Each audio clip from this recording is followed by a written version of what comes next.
In these uncertain economic times, you've got to do whatever you can to save money. One of our biggest expenses can be our cars, especially when unexpected repair bills hit. Not anymore. If you own a vehicle with less than 130,000 miles, is less than 12 years old, has a warranty about to expire, or even no warranty at all, you could stop paying for car repairs. Roadside assistance, towing, and rental coverage are all included. Don't wait for the next repair. Make one free call right now to see if you qualify. If your vehicle is less than 12 years old, has less than 130,000 miles, even if it's out of warranty, paying for car repairs can become a thing of the past. Call us right now and get your car protected before your next repair bill hits. Get protection and no more repair bills. Call 800-696-1030. Again, 800-696-1030. That's 800-696-1030. 800-696-1030.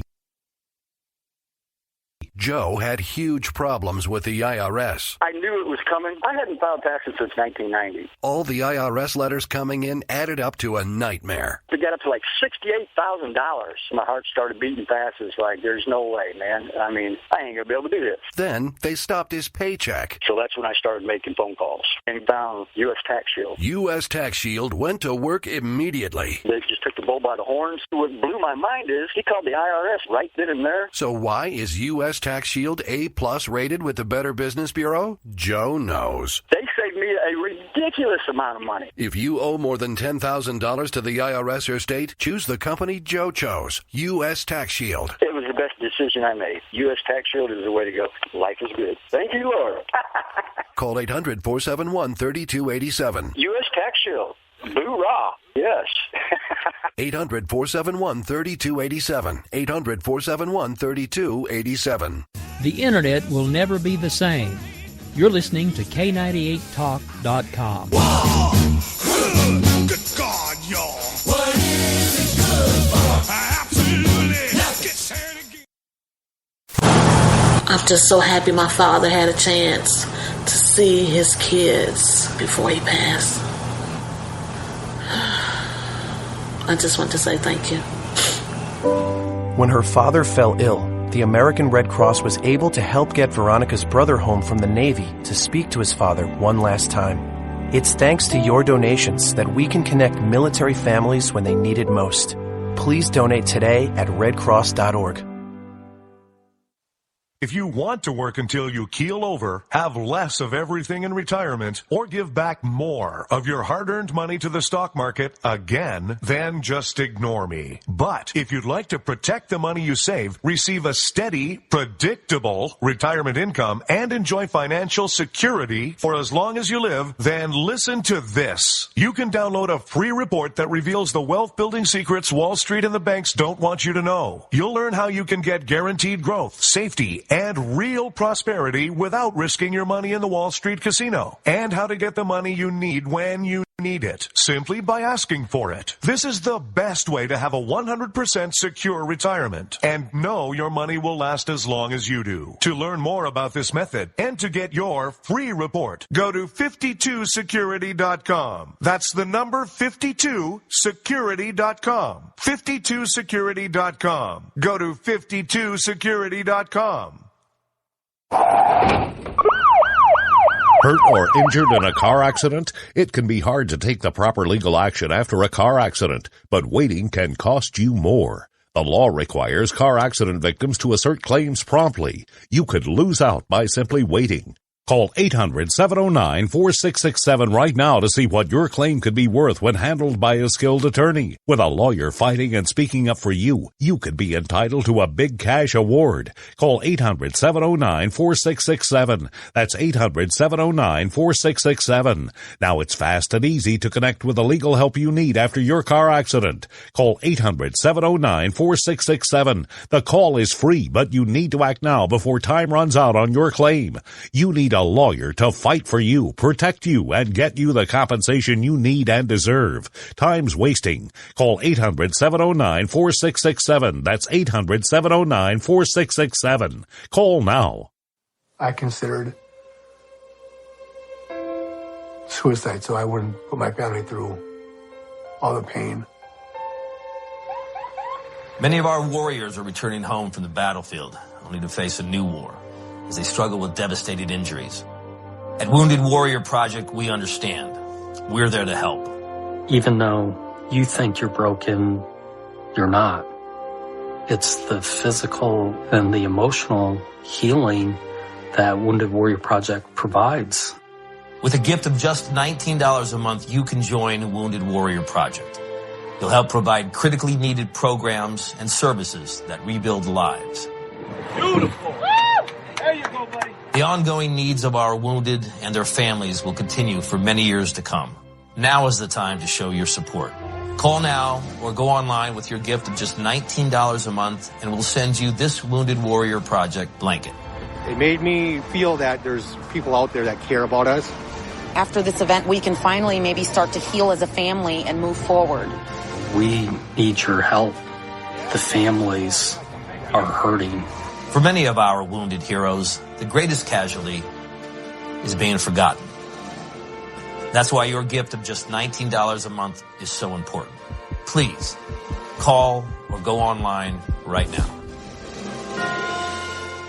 The following letters were written by our troops.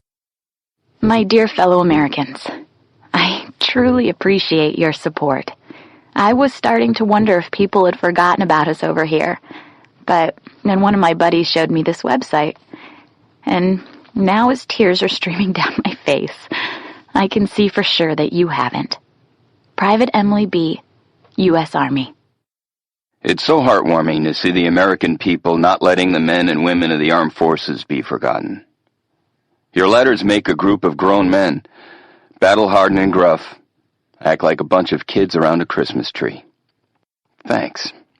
Staff Sergeant Matthew H., U.S. Army. Your support may be the most important thing our troops can carry with them.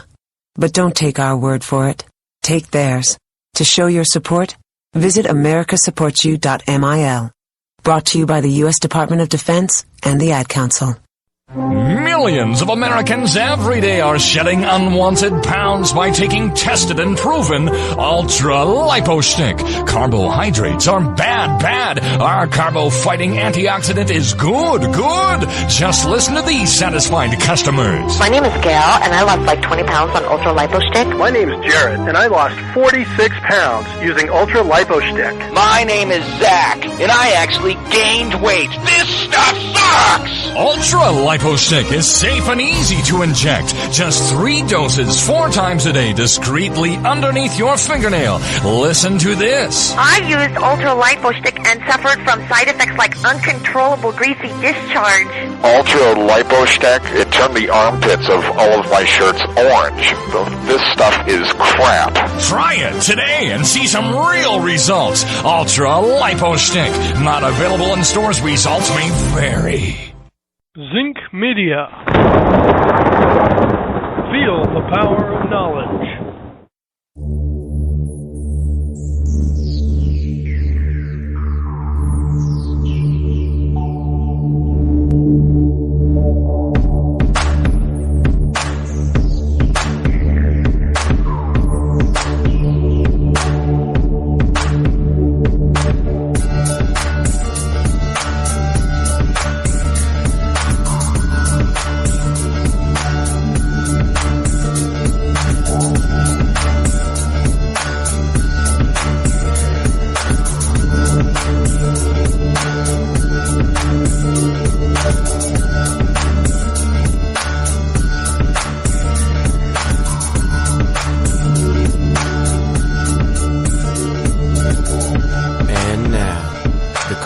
most politically incorrect black man on the planet, Rod Eccles.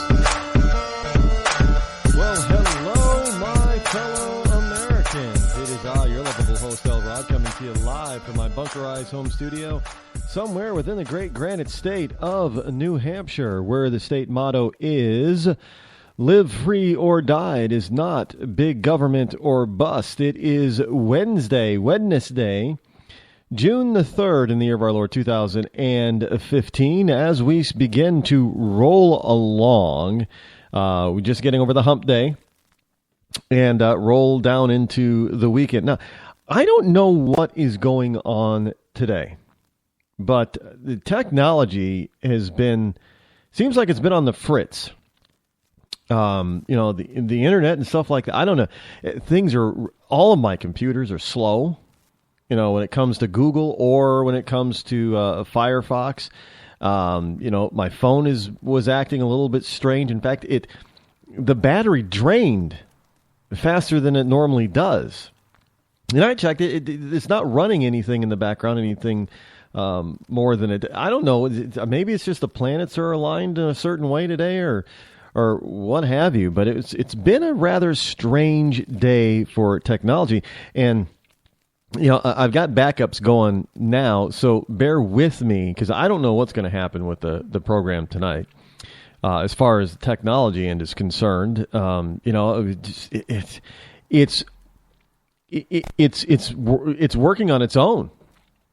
It's got a mind of its own. I don't know what because when I first came on, I'm looking at the sound levels, and I couldn't get the sound levels up. And now all of a sudden, the sound levels are through the roof. I don't know. A computer that normally isn't slow. It's slower than my oldest computer, which is like now it's almost a decade, 10 years old. 9 years old now, almost a decade. So it's kind of a strange day for technology. I don't know are we being attacked? Is there some sort of cyber attack going on? I don't know. Maybe it's just because I know over the past couple of weeks there have been stories about how dissatisfied Americans are with their ISP and broadband and cable providers. And it's not something that's new. I love how they make it sound like, well, this is new. How Americans just don't like their cable company. No, it's not new.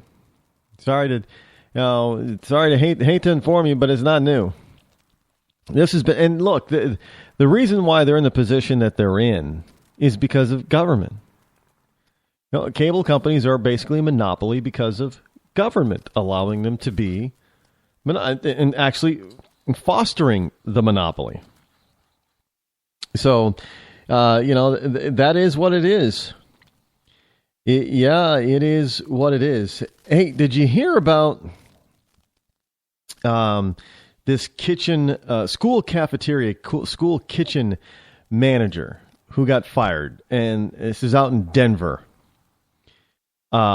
She was fired for giving. Now, understand, she's a school cafeteria manager, school lunch cafeteria manager, and we're out in Denver, Colorado. So I mean, hey, man, it's the capital of the, in this country, it's this country's capital state for pot smokers, man. I heard something about. When over the first year of the California legalized pot law, that the state had a burgeoning number of people who were considered to be rich or wealthy financially, and you're talking cash basically, and a lot of these people opened up and were owning these supposed dispensaries. And they needed to know what to do with all their newfound cash wealth. And so that there were financial companies that were actually beginning to cater to these people. And I guess, hey, if you're gonna, some of them are doing, $1 million businesses over there in good old Colorado. But anyway. If you're going to get into, hey, supply and demand. Now, there's capitalism at its finest right there. I hate to say it, but it's the truth. Capitalism at its finest. Supply and demand. If you have a supply of something that the public is demanding, you can sell it to the public. And if the demand is high enough, you can sell a lot of it to the public. And if you sell a lot of it to the public, you can make a lot of money. And if you make a lot of money, I don't know, well, you're obviously going to pay a lot in taxes, but I think, there may be a boon out there as far as tax revenue, both to the Colorado State Treasury as well as the IRS, the United States Treasury, coming out of Colorado. Because let's face it, people will always buy what they want. They'll buy what they need for sure. But they'll also buy what they really, really want, even if they don't need it. Which is why, if you got somebody who really likes alcohol, they may not be able to regularly afford it, but they'll buy it because that's what they really, really, really, really, really, really want. So if you have somebody who's into smoking the doobie,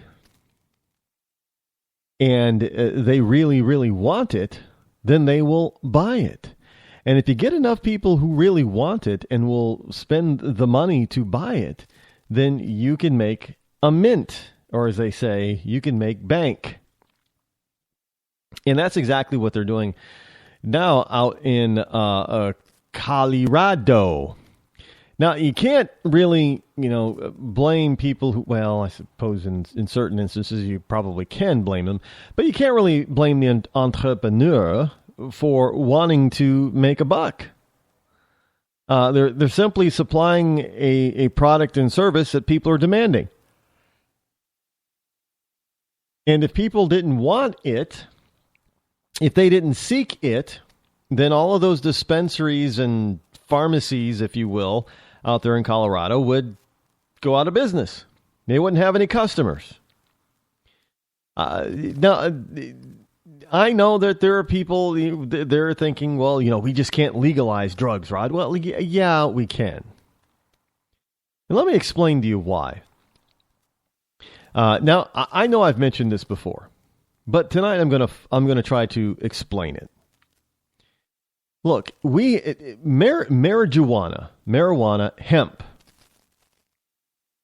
It comes in many forms. There's industrialized versions. By the way,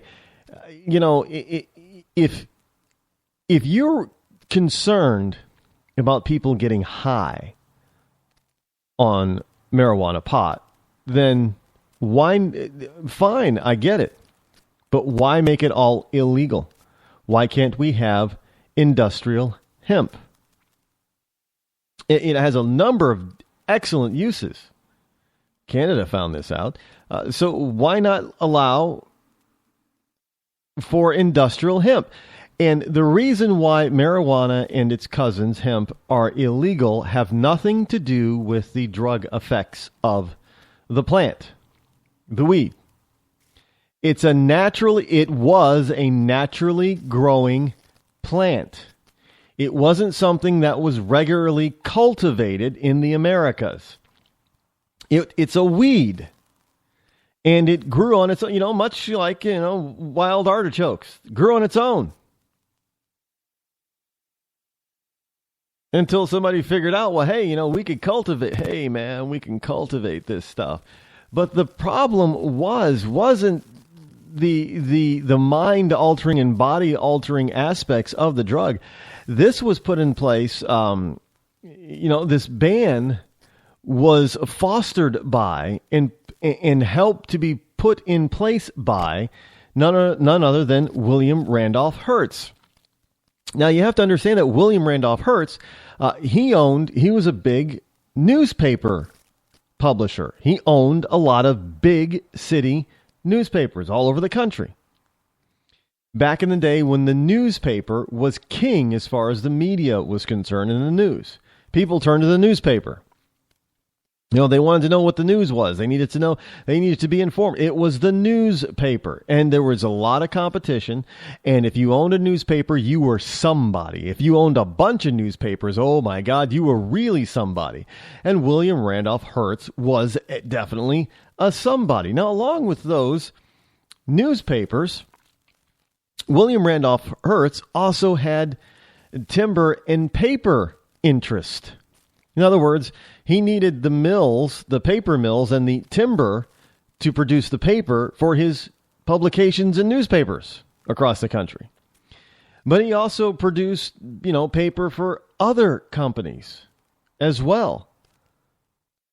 It meant a lot of money to him. Now, back in his day, there was this notion that, hey, there can be competition to wood pulp paper, and it's called hemp paper. And the one thing about hemp paper, it has aspects that over wood pulp is that it doesn't take as long to grow hemp as it does trees. It's far more renewable, hemp is, than trees are. It's a weed. It can be quickly cultivated. It takes less energy and effort to turn hemp fiber, I guess, into paper than it does wood pulp. And on the advantages go. So that means that William Randolph Hearst obviously saw a major competitor to his wood pulp paper business. Well, he owned a bunch of newspapers. And he started editorializing about how bad marijuana was. Now, understand, Native Americans had been using marijuana for various aspects and various reasons for centuries before Europeans got here. They didn't abuse it, but they did use it. And a lot of times when people were smoking the peace pipe, they were smoking pot. That was a tobacco. It was pot. Look, this is documented fact, folks. This is documented historical fact.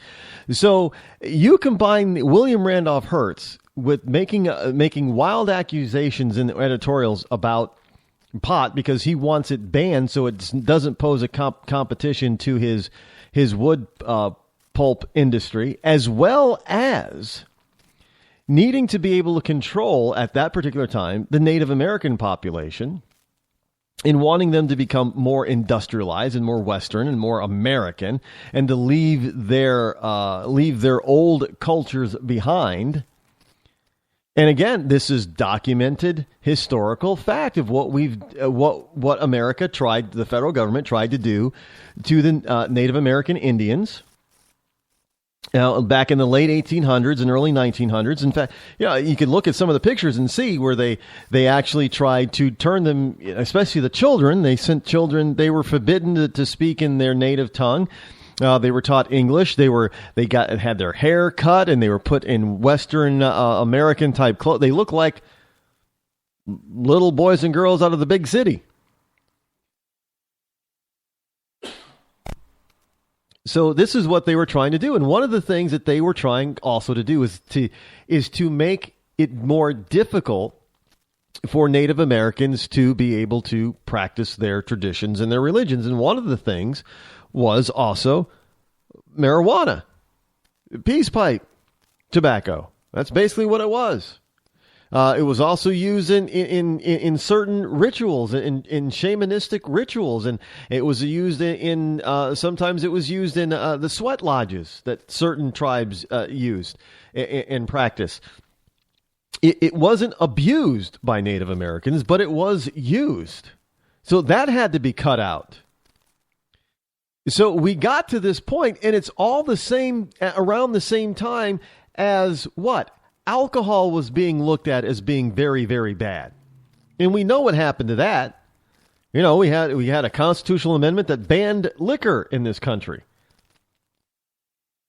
So again, it was stuff that we were lied to about. Liquor is the devil, man. It's going to cause all it. If we get rid of liquor, it's going to cure all our ills. And and by getting rid of liquor, what did we do? We gave rise to organized crime in the United States.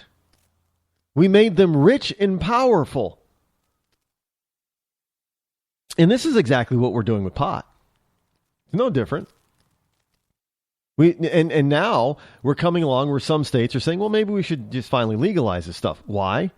Because we're arresting too many people who just smoke it. They don't grow it or distribute it. All they do is smoke it. They buy it and they smoke it. Why the hell would you spend so much time and money and effort in your police force to try to find and stop and arrest people who smoke it? And then sometimes, too many times, if you're caught too many times smoking it, they actually throw you in jail. Where the American people then have to do what? Pick up the tab for this person. Why do we do that? All based on two false notions and accusations from way back in the day. One, because, hey, it's a competition to William Randolph Hearst's World Pulp, and it's going to get rid of part of the aspect of Native American culture, so we can westernize all the Native Americans here, so we can get rid of the reservations, and so we can have their land. That's what it was about, folks. Getting rid of Native American reservations so that the land could be sold off. That's what it was. It was called assimilation. That's what it was all about. And you're able to do that if you start taking apart certain parts of people's culture. So that is why pot and marijuana and hemp is illegal in this country to this day. Because nobody wants to stand up and say, well, this is the, I don't know why, because they stood up and said, well, prohibition for alcohol was kind of a mistake. Big time. So why they're not doing the same thing for pot, maybe some people are, is beyond me. Now, I don't smoke the stuff. I'm not going to, suggest that people smoke it, but it's kind of like tobacco. If you want to smoke cigarettes, go ahead. Because contrary to modern belief, no, pot really isn't all that evil as they say. Yes, there are certain aspects where, some people become a little bit more, you can say lazy if you want to, less ambitious. But it's not pot. It's not just pot that does that. There are a lot of legal drugs that do that. And hell, if you drink alcohol all the time, that'll do that to you. But it's not just pot that does that. Again, don't believe me, look it up. You'll find out. You'll find out that everything I'm saying is true. We've been lied to about this. It's not the first time we were lied to about alcohol. So, but even if everything negative that they said is true about marijuana, then why would you still have hemp, which has no hallucinogenic properties to it whatsoever, but has a plethora of industrial and commercial uses? Why would you prevent that from being grown and sold in the United States? And don't tell me because you wouldn't be able to tell the difference, because other countries allow it. Canada, for one, they can tell the difference. So again, you have to look at everything, and you have to say, well, you have to scratch your head and say, maybe there's more to this, like Rod is saying. Of course there's more to it, like I'm saying. And the whole notion that look, especially in this country, when we're supposedly looking for all kinds of alternatives to the regular industrial revolution standards, we don't seem to be using a lot of them. And a lot of these alternatives are better for the environment, but we're not using them, not simply because they don't work or because they're too expensive, but because government makes it difficult, for one, or plainly there really just isn't a market for it. But when there is a market, why do we make it so expensive and so difficult to utilize? It's kind of like bamboo. Do you know how long it took bamboo flooring to get into this country to be a stable price, affordable price for the average person? It took a long time.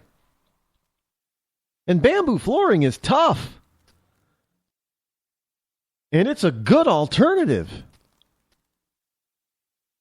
to a regular, a standard wood floor. But for whatever reason, it seemed to take this country forever to get it. And it had to do with a number of different reasons, including, government getting in the way. So we got to get out of this mode of, because I'm hearing people talking about, the solar industry now. About, well, the government should, keep up its subsidy. Why should the government keep up its subsidies? Let the subsidies go. Force them to bring the price down so it is more affordable, so it is more efficient, so more people will want it, so more people will buy it, and so more people will utilize it. Right now, you're keeping it on the fringe, and I know that's what some people like. Because they like to think that they're smarter, brighter, and better than everybody else, so they want to keep solar power on the fringes because, then they're counterculture and because they don't want to be mainstream. Leftists don't want to be mainstream. No. As soon as something decides to go mainstream, then all of a sudden leftists are against it. And if you don't believe me, how about windmills? Remember, windmills are part of clean energy, right? So we're supposed to, embrace windmills. And so somebody wants to build a large windmill farm off the coast where there's a constant breeze that'll constantly be blowing on these windmills and have them constantly rotating and constantly producing power. And now who comes out of the woodwork? Oh no, these things are going mainstream. So these leftist environmentalist bird-loving wackos have decided that windmills kill too many birds. And I don't know about you, but those things are huge and they're noisy. And no bird, if a bird gets killed by a windmill, then the bird is stupid. The bird is going to be scared away by the noise. I've seen it happen. They don't get close to those things. But of course, now it's mainstream, so we can't have it be mainstream because then if it's mainstream, then the leftists lose their power in their fight. So, you know what? Maybe that's what we should do with pot, too. We should just say, okay, we're going to stop the war on illicit drugs, especially pot, make it legal all over the country. And I bet you that the leftists out there, the leftist radicals, will turn away from it because now it's mainstream and they're not going to want to have anything to do with it. And then guess what? The demand for the product is going to go down. A lot of dispensaries are going to go out of business, and you solve your problem without using any cops. It's a beautiful plan, and it'll work. Hi, I'm George Foreman. Do you have an idea for a new product or invention? People ask me all the time, George, how do I get my idea in front of companies? How do I get a patent? What do I do next? I'll tell you like I'll tell them all. Call my friends at InventHelp. Call InventHelp today for free information. InventHelp can submit your invention to companies who are interested in receiving new ideas. Call InventHelp today. To get your free inventor's information, call 1-800-352-1609. That's 1-800-352-1609. If you want to work until you keel over, have less of everything in retirement, or give back more of your hard-earned money to the stock market again, then just ignore me. But if you'd like to protect the money you save, receive a steady, predictable retirement income, and enjoy financial security for as long as you live, then listen to this.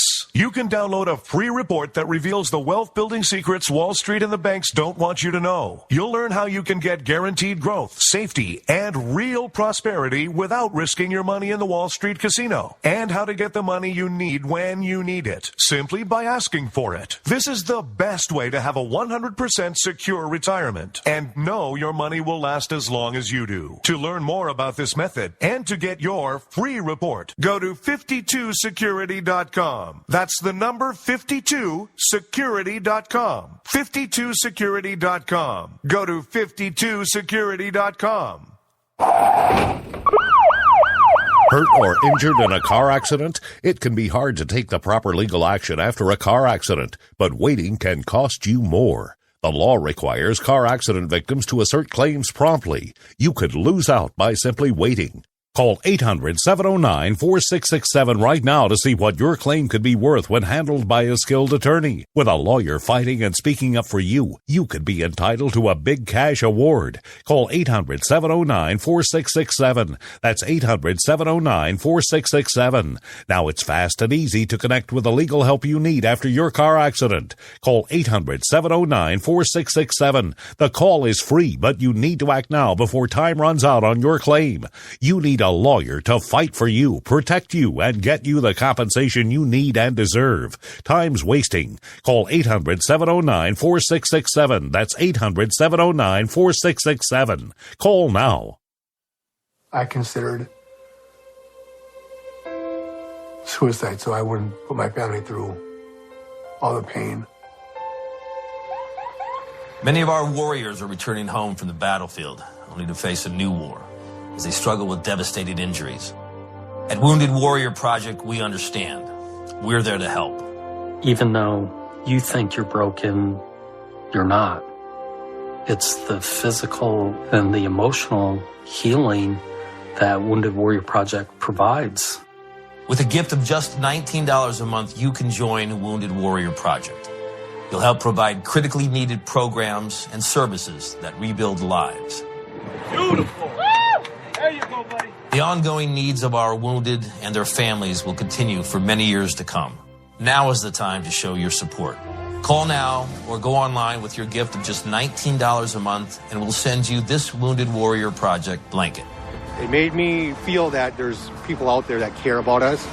After this event, we can finally maybe start to heal as a family and move forward. We need your help. The families are hurting. For many of our wounded heroes, the greatest casualty is being forgotten. That's why your gift of just $19 a month is so important. Please call or go online right now. You shouldn't have to pay to talk to the people closest to you, or the people who used to be. That's why Umbrella Wireless is proud to announce the new Friends, Family, and Recent Ex-Girlfriend plan. Now you'll get unlimited calls to your best buddy, your mom, or Cindy, once she realizes that you're seriously meant for each other and should stop screening your calls. Now the 30 minutes of agonizing silence where you're both afraid to hang up may drain your battery, but it won't drain your wallet. And you'll get unlimited calls just to check if she still cares enough to pick up, with no extra charges. With the Friends, Family, and Recent Ex-Girlfriend plan, your phone will automatically answer calls from your ex, because maybe she finally realizes that you're the only one for her and wants to get coffee sometime. Now, after lonely nights of looking at pictures of the road trip you took together when everything was great, your misspelled texts are absolutely free. The only thing you have to pay for is the booze.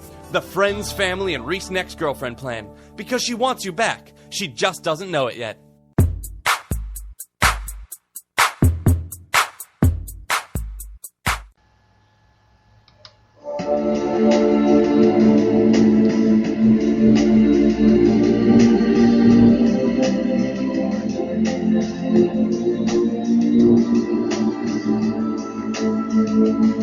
Rod Eccles. If you wish to give me a ring or a buzz or a call, just dial toll-free 603-835-3224 and join me here live on the Rod Eccles Show. I'd love to hear from you. Now to get on to the story that I started out with but didn't quite get to because of all the other wonderful stuff that the left is doing to all of us, doing to us, I should say, not doing for us, doing to us, is this wonderful woman out in Colorado, Aurora, Colorado. This is from Denver.cbslocal.com story, and it's about Della Curry. Now, D-E-L-L-A. Della Curry, C-U-R-R-Y, is out of work, but she's unashamed after being fired by the Cherry Creek School District. Now, she's a married mother of two. She's a former kitchen manager at Dakota Valley Elementary School in Aurora. Now, you got to pay attention to this. This woman got fired. Now, Colorado is not exactly a conservative stronghold. Let me just say it that way. Now, she lost her job last Friday, after giving school lunches to students who didn't have any money. She said, "I had a first grader in front of me crying because she doesn't have enough money for lunch. So yes, I gave her lunch." Now, in the district of Dakota Valley Elementary School in the Cherry Creek School District, students who fail to qualify for the free lunch program or the reduced lunch program. Now, listen to this, folks. Yeah, are you kidding me? I know some people are saying, "What, Rod? What did they do?" Listen to it. Pay attention to this, folks. This is why local elections matter too, because this is supposed to be all about the children. Now, if a parent did this, a parent would be accused of neglect or child abuse. In fact, we've seen parents be brought up on these kind of charges for doing less than this. This is what is happening out in Cherry Creek School District in Colorado. In the district, in the Cherry Creek School District, students who fail to qualify for free lunch or who fail to qualify for the reduced lunch program, this is what they get if they don't have any money with them. You know, no, here you go, Johnny. There's an IOU. You just tell your parents, and you bring the money in tomorrow or next week, what have you. No. We're going to feed you, Johnny. We're going to, because it's all about the children, right? We're supposed to be feeding the children, right? Yeah, it's all about the kids, right? Until a leftist decides what the rules are. Then if you break a leftist rule, you're in big, deep doo-doo. So if you don't qualify for the free lunch or the reduced lunch program and you don't have any money and you're an elementary school kid in Cherry Creek School District out in Colorado, what you'll get for lunch is one slice of cheese on a hamburger bun and a small milk. Let me repeat. You will get, if you do not qualify for the free lunch program or the reduced lunch program and you do not have any money for lunch that day and you're an elementary school student in the Cherry Creek School District in Colorado, the great state of Colorado, where they have, pot dispensaries where they could pay for all kinds of things, you will get one slice of cheese on a hamburger bun and a small milk. And they'll tell you, that's lunch, kid. Now, Curry says that the meal is not sufficient. Many times she's paid for the lunches out of her own pocket. Now, this is what this woman says right now. This is a quote. Quote, "I'll own that I broke the law." Unquote. It's the law out there in Cherry Creek School District in Colorado that if you don't qualify for the free lunch and you don't qualify for the reduced lunch program and you're an elementary school, a school student in the Cherry Creek School District at this school, Dakota Valley Elementary School, and you don't have enough money or you don't have any money that day, that you get one slice of cheese slapped on a hamburger bun and you get a small milk to wash it down and you're told, that's a nutritious lunch, kid. Enjoy the rest of your day. Hello? She says the law needs to be changed. Oh, you think? It's a law, folks. And now, if you sent your child to school with one slice of cheese on a hamburger bun and a thermos full of milk, and a teacher saw that while your kid was eating that in the lunchroom, and the kid said, well, this is all I have to eat, you would be having a knock on your door from Child Protective Services accompanied by a cop or a sheriff's deputy. They're going to want to inspect your home, inspect your refrigerator, your kitchen. They're going to want to talk to your kids without you around. They might even decide, well, we're going to take the kid out of your house tonight, and we'll have a hearing tomorrow. You would be brought up on child abuse charges.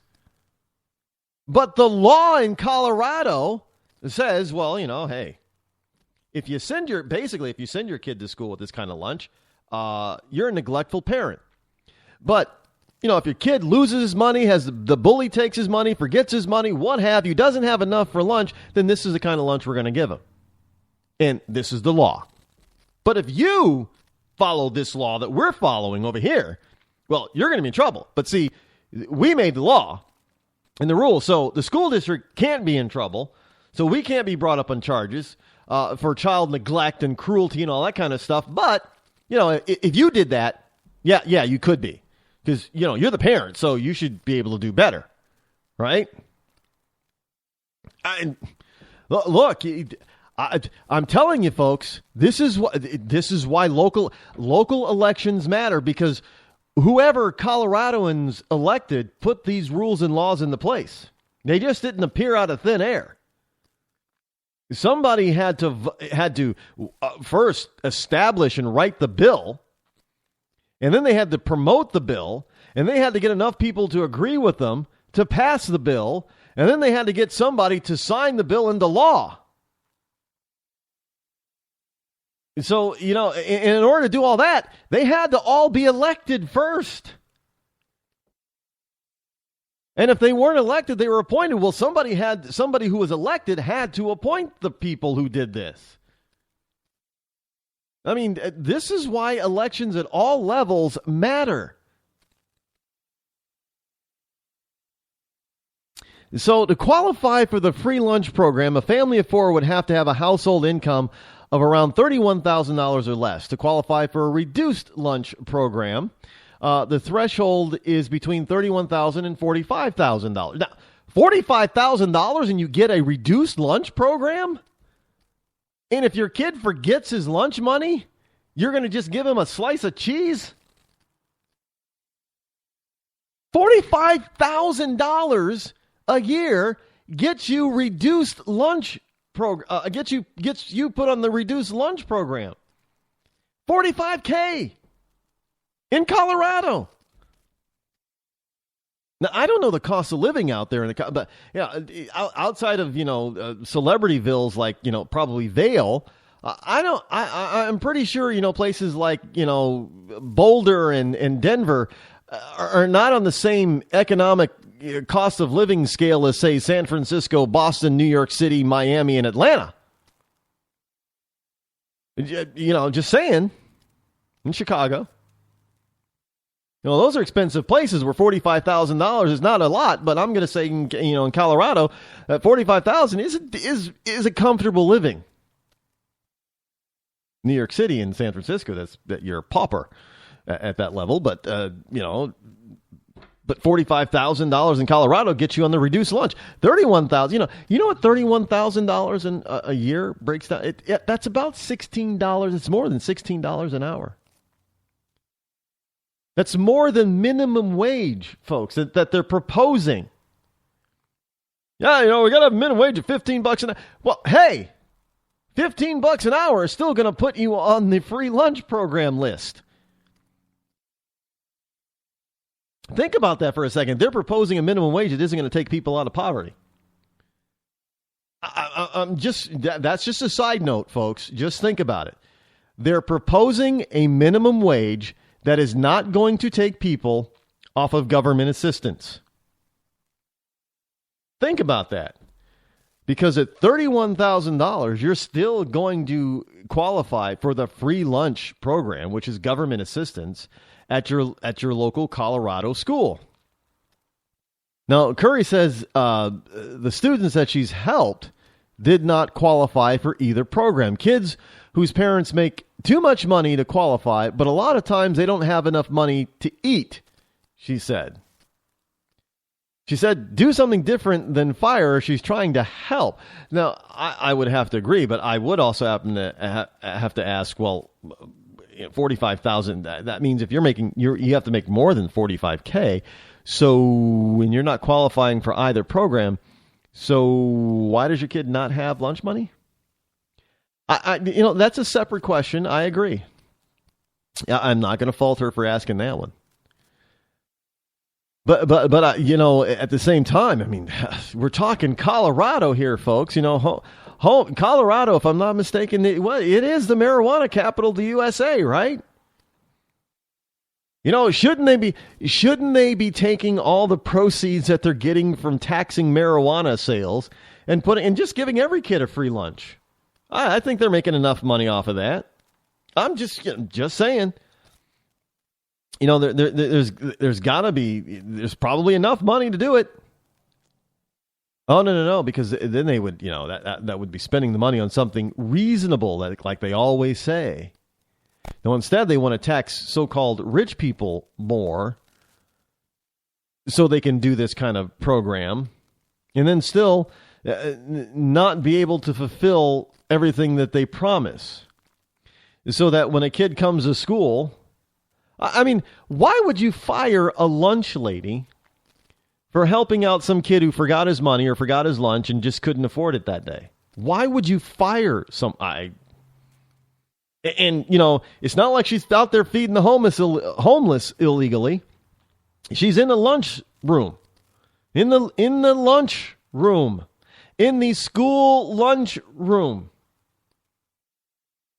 I mean, if she adds it up and, you know, the kids don't come back with more money, then she takes it out of her pocket. But why would you fire her over that?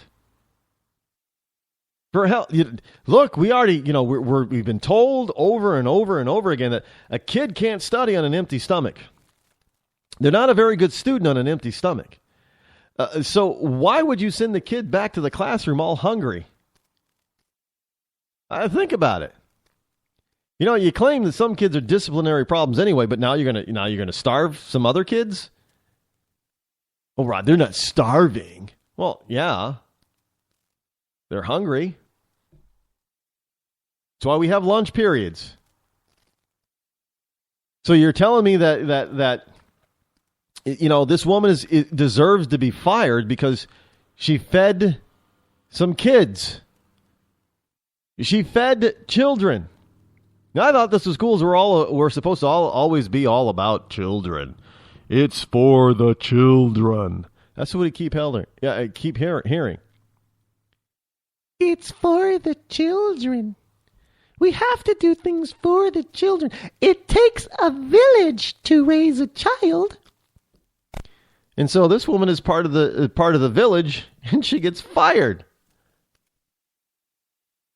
She's part of the village trying to raise your children, and she gets fired for it. It's not like she was supplying the food outside of school, and it, you know, was contraband types of food, or it was expired food, or spoiled food, or she was, you know, trying to shove it down their throats, or she wasn't giving them good stuff, or what. She was giving them a free school lunch. You know, a free approved school lunch. Above and beyond the single slice of cheese on a hamburger bun and a small glass of milk. That's what she was fired for not giving out. Look, prisoners in prison get fed better than that. Think about that, folks. Here you have a law out in Colorado, the marijuana pothead capital of the country.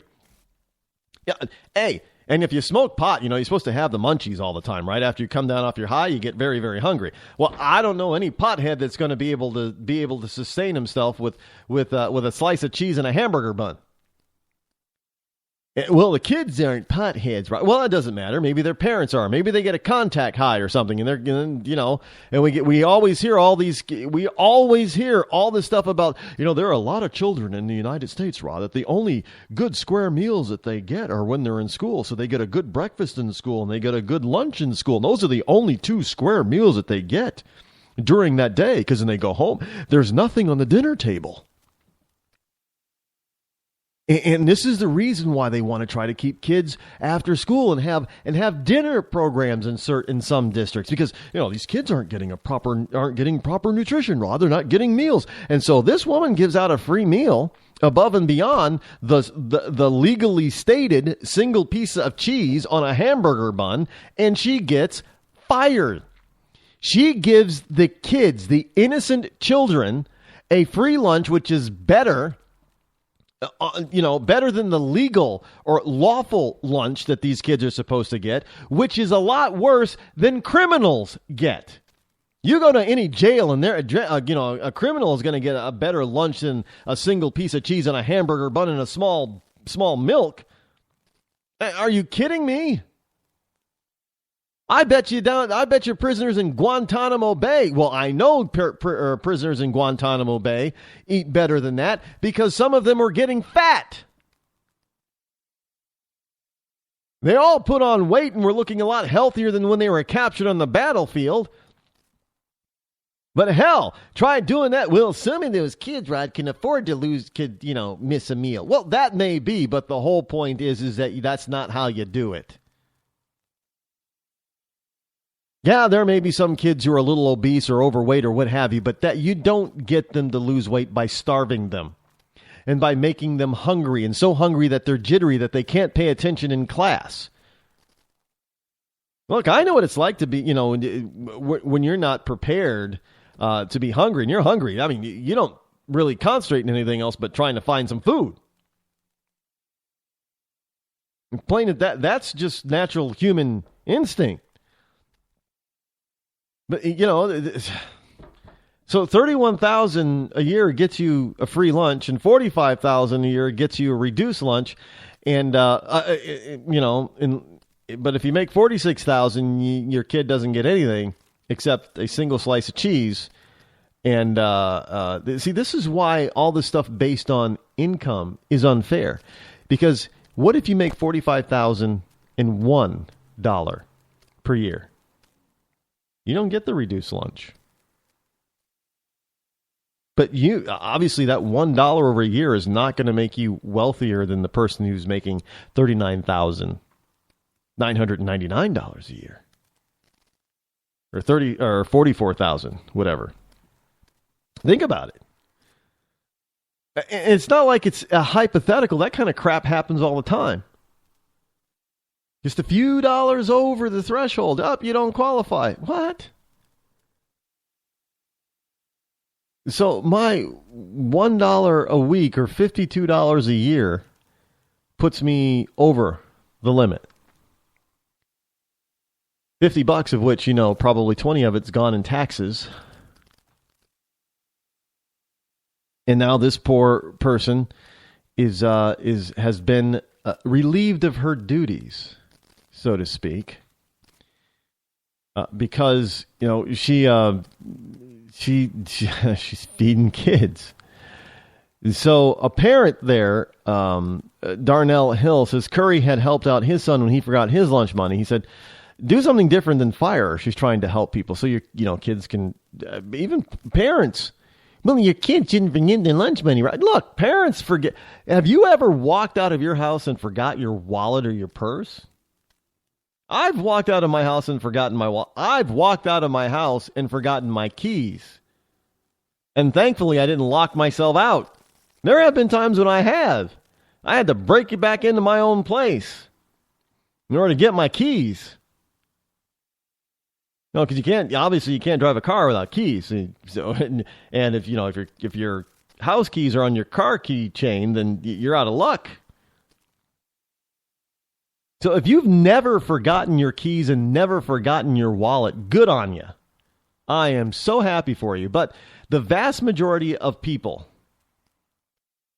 especially in this country, living busy lives, and we think we're living busier lives than we probably actually are, but we've probably multiple times have left the house forgetting our wallet, forgetting our keys, forgetting both, forgetting the cell phone. The cell phone is not that important. It doesn't matter. It is important to some people. And for some people, nowadays, especially all their financial information, they use the mobile wallet stuff from Apple Pay and from other things, so they don't even have to carry a wallet. But they forget the phone. They basically forgot their wallet, which means they forgot their money. So what happens? So if you forget your wallet or you forget your money, then you're not an adult. You can't just leave and go home and go get it. A teacher probably, oh geez, hey Sandy, could you fill in for me for the next 30 minutes? I got to run home and get my wallet because I forgot my wallet. No, lots of times, a fellow teacher might say, well, here's $10. Get you some lunch. Just pay me back tomorrow. Kids can't do that. Kids can't do that. You can do that. Parents. But kids can't do that. Maybe a high school student can do it a little bit. Some high school kids are friendly and cooperative like that, and they have extra money on them. But for the most part, an elementary school kid isn't going to do it, can't do it. It doesn't know how to do it, so they're not going to do it. And, evidently teachers aren't doing it either. Oh, little Johnny, you forgot your lunch money. Here, let me give you some lunch money and I'll send a note home with your parents. Nope. Instead, this woman decides to take it up on herself to pay for some poor schlub kid who forgot his lunch money. And she gets fired for it.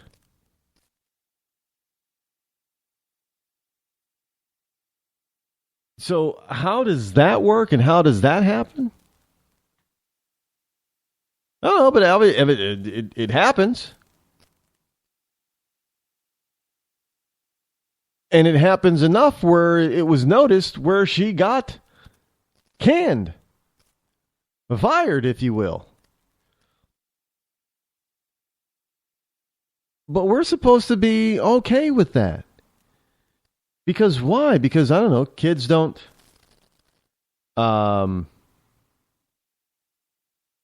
kids don't always remember, or do they always remember? Or you're not allowed to feed your kid. You're not allowed to feed the kids. That's it. Because if you feed the kids, well, that's a bad thing, feeding children. Because if you feed the kids, and that means that the kids are not going to be starving and they're not going to be neglected. So we can't send somebody over to the parents' home and look them up for child neglect and child abuse. So we can't take the child out of the home and indoctrinate the kid against their parents. Oh, no. You've done a bad thing by interfering with the state. I've heard this a lot too. That in most communities, it's illegal for you to put money into somebody else's parking meter. Oh yeah, they have different kinds of names for it, but it's usually interfering with public procedure or something stupid like that. And you can get a ticket for doing that. In some communities, you can actually it's an arrestable offense. So you cannot get in between the government and their prize, their prey. Kind of like Lord of the Rings.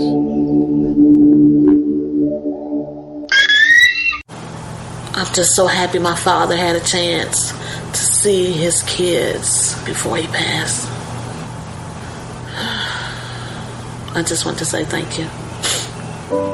When her father fell ill, the American Red Cross was able to help get Veronica's brother home from the Navy to speak to his father one last time. It's thanks to your donations that we can connect military families when they need it most. Please donate today at redcross.org.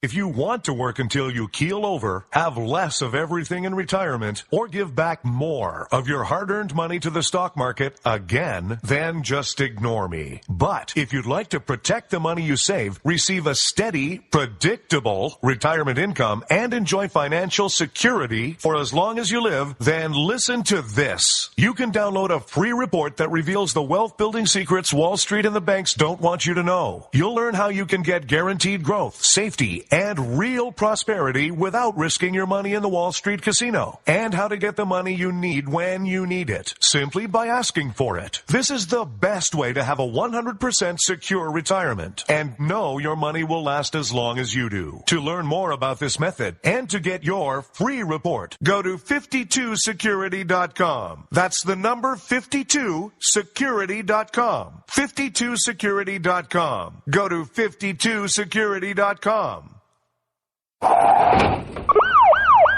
Hurt or injured in a car accident? It can be hard to take the proper legal action after a car accident, but waiting can cost you more. The law requires car accident victims to assert claims promptly. You could lose out by simply waiting. Call 800-709-4667 right now to see what your claim could be worth when handled by a skilled attorney. With a lawyer fighting and speaking up for you, you could be entitled to a big cash award. Call 800-709-4667. That's 800-709-4667.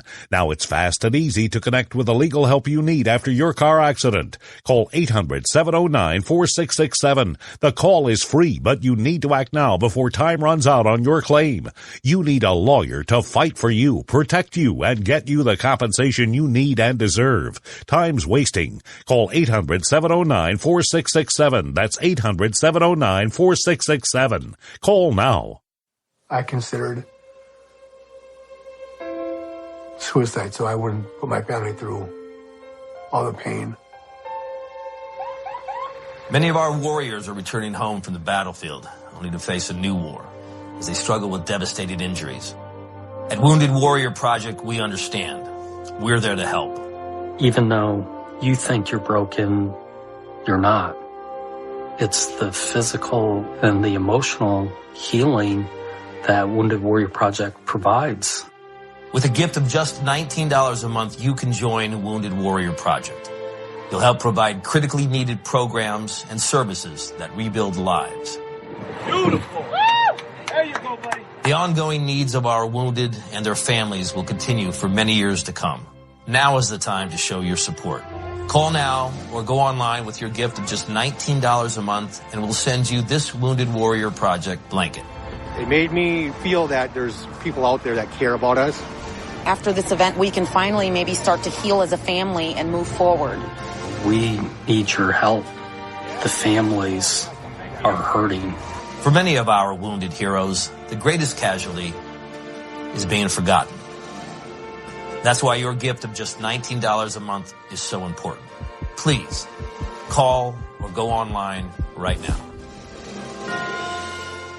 The following letters were written by our troops. My dear fellow Americans, I truly appreciate your support.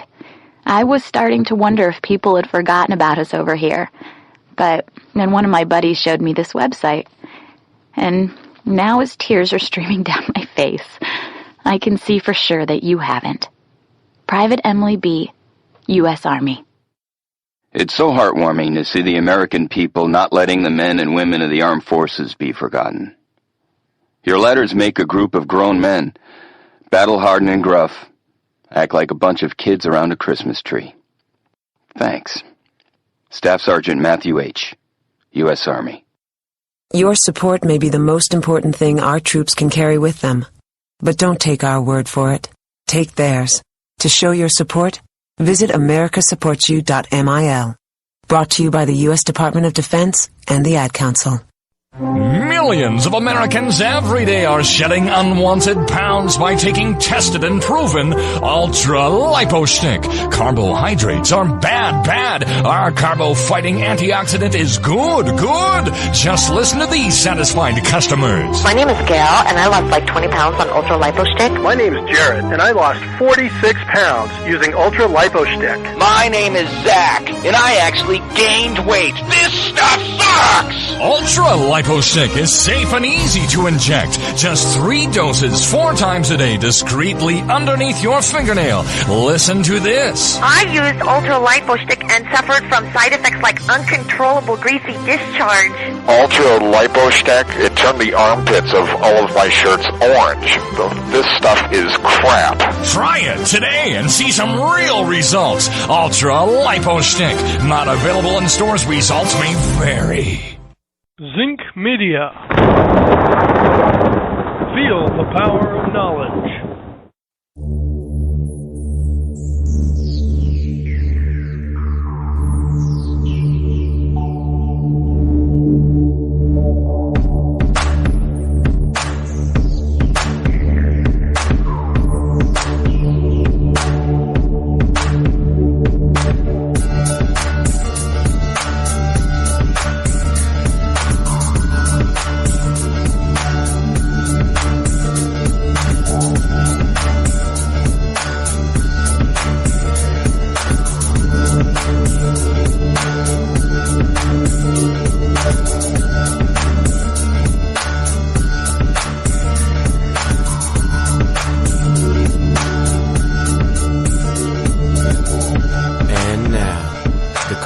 Most politically incorrect black man on the planet, Rod Eccles.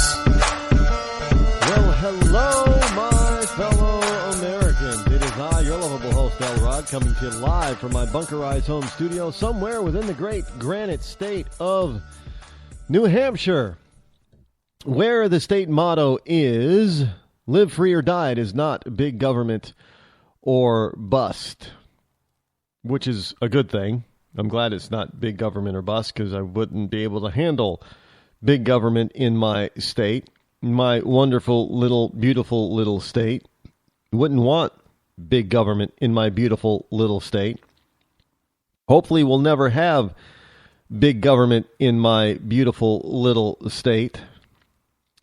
In any case, the state is the granite state of New Hampshire, and it is Hump Day, Wednesday, June the 3rd, in the year of our Lord 2015. And if you wish to join me live, you can give me a ring, buzz, toll free at 603-835-3224.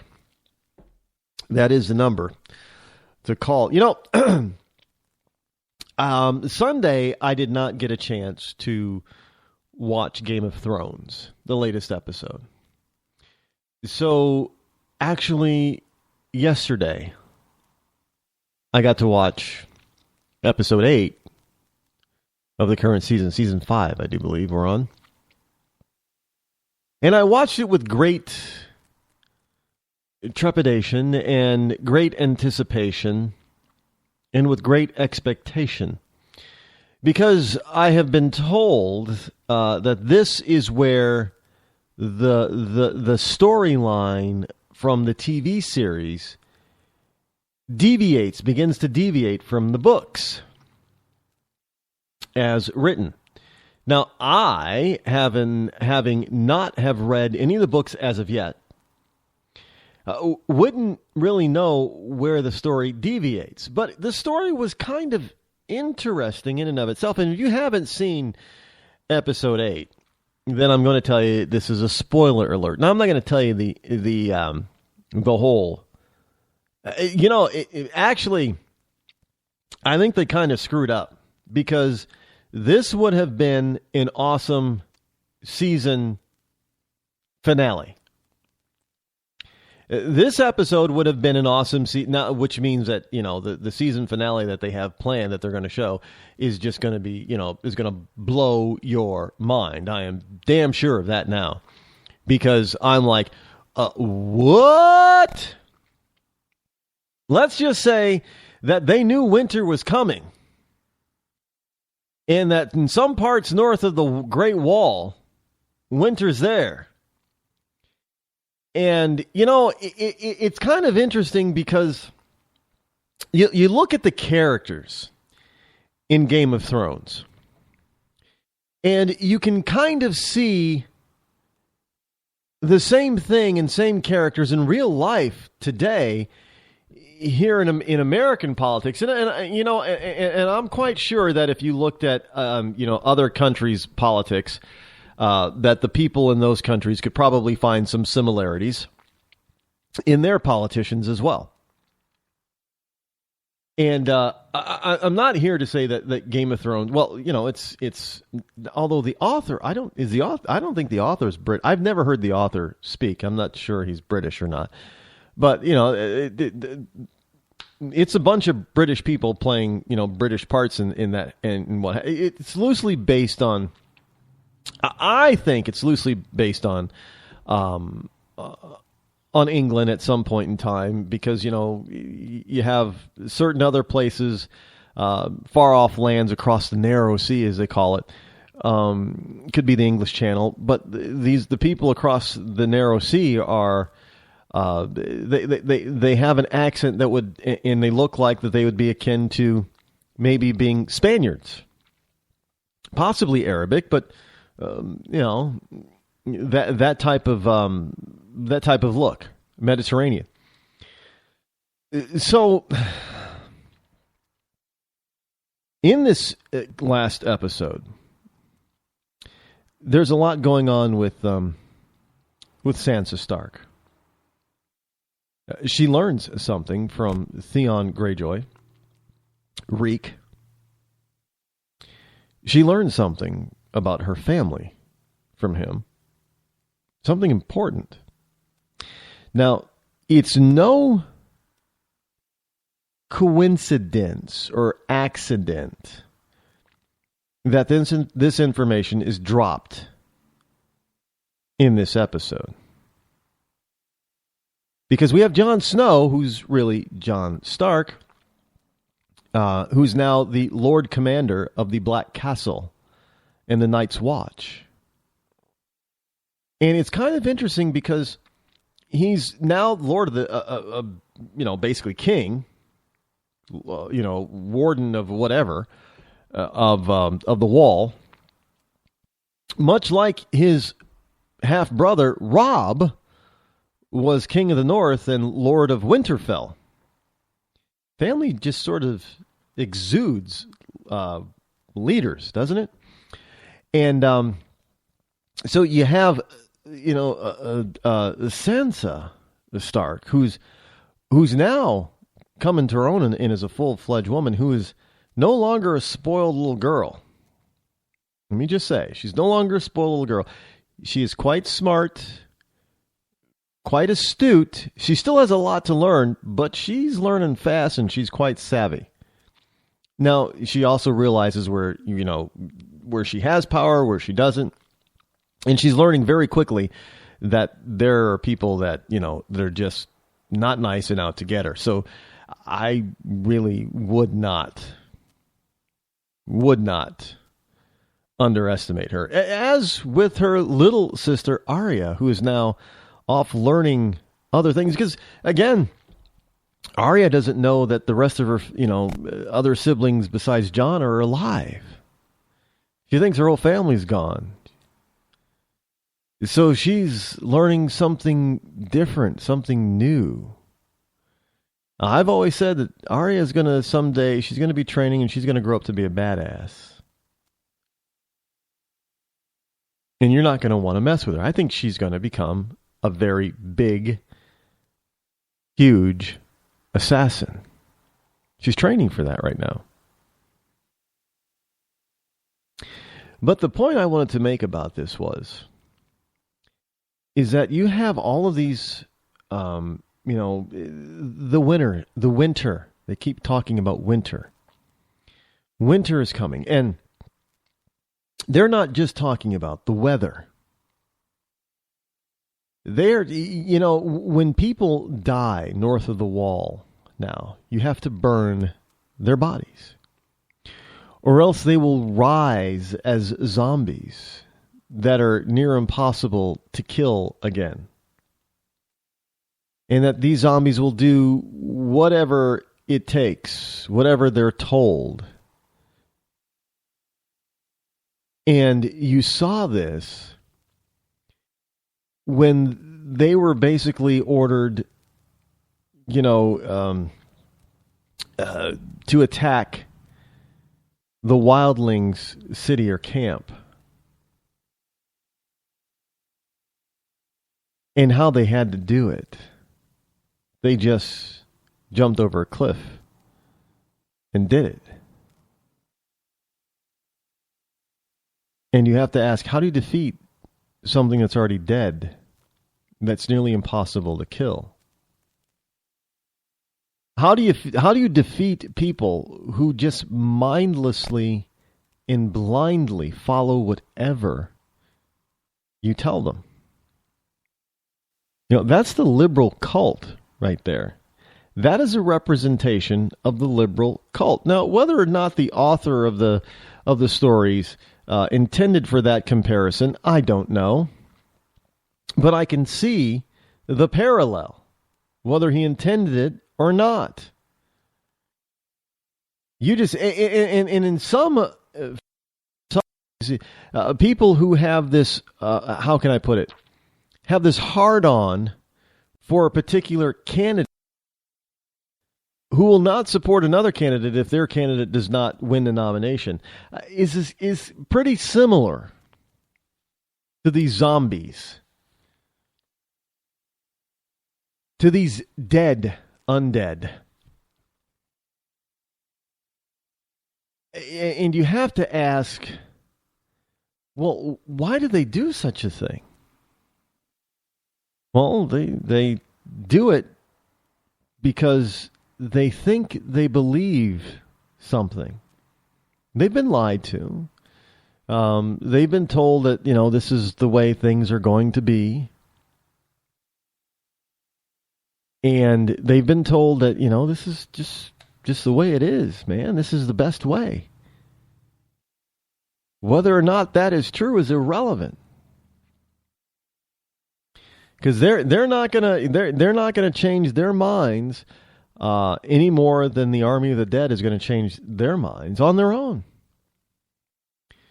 You're going to have to stop them somehow, and in this particular case, it's through the ballot box, because we're not going to use swords and try to chop them down, and there aren't any giants to stomp on them and crush their bones.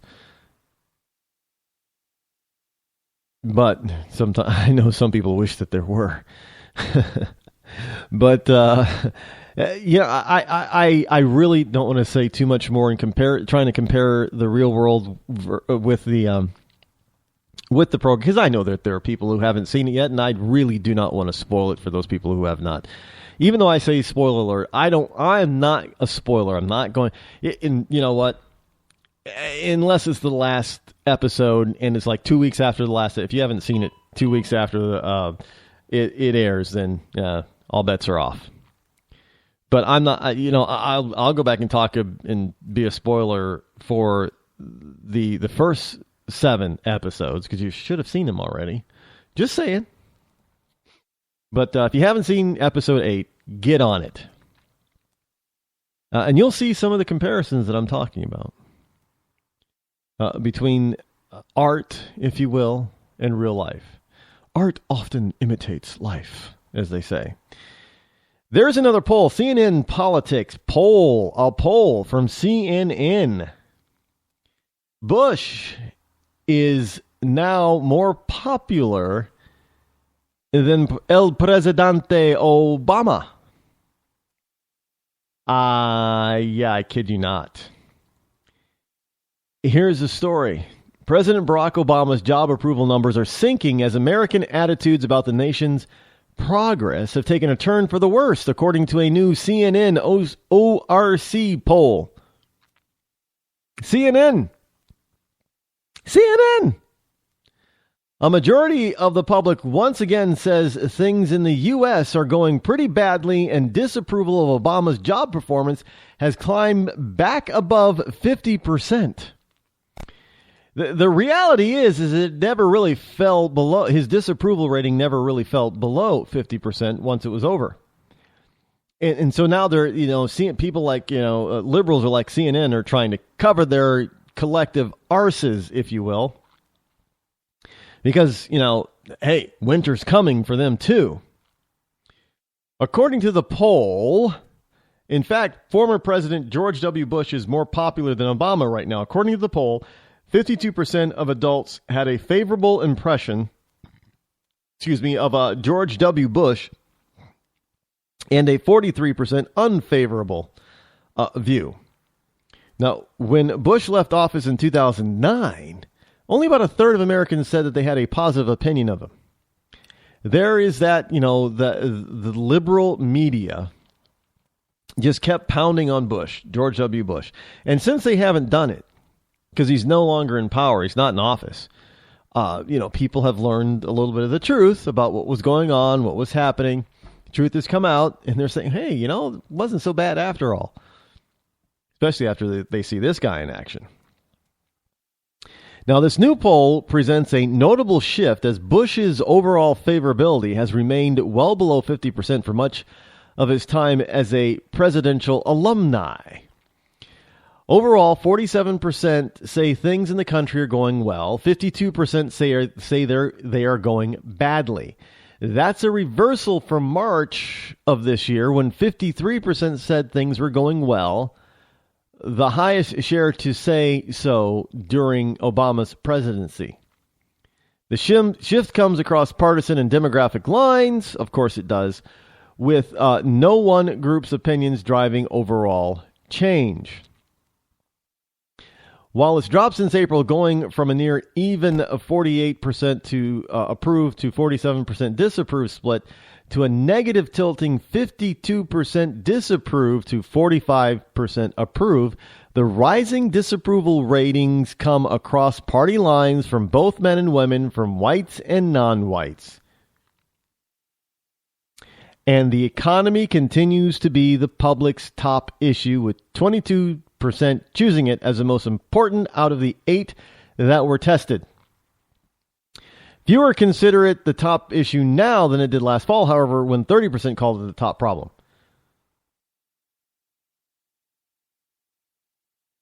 Education ranks second. 17% say it's their top concern. Terrorism makes the list of top concerns for number 3 at 13%. Healthcare at 12%. The federal budget deficit at 10%. Illegal immigration, top concern, 8%. The situation in Iraq and Syria, 7%. And energy and environmental policies, 6%. 6% of the most important issues facing the USA today. So everybody's, they're starting to say, hey, this guy is terrible. Look, we already knew that because even the Democrats are trying to distance themselves from good old Senor Comandante Obama. And people are probably saying, why are you calling him Comandante Obama? Because that's what he wants to be. He wants to be a dictator. Comandante Obama. But his poll signs are falling. Speaking of falling, another person who is falling far, falling fast, falling good, in my book, is Hillary Clinton.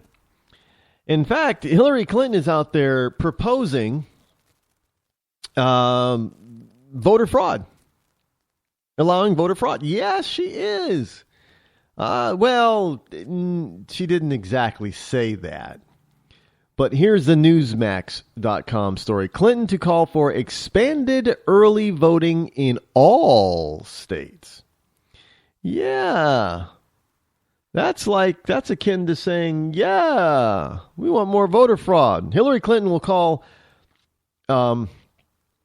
Thursday for a national standard of at least 20 days of early in-person voting, and for states to include nights and weekends in their extended voting hours, her campaign said. Well, in this modern day and age, Clinton is trying to tell us that, oh, yeah, we need to expand voting because people just don't have the time. Are you kidding me?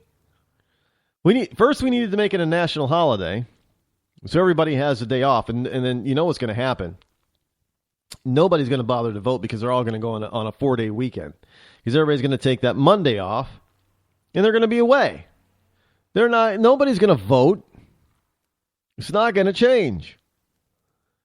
And now what you're saying is that, well, okay, so if we don't get a national voting holiday,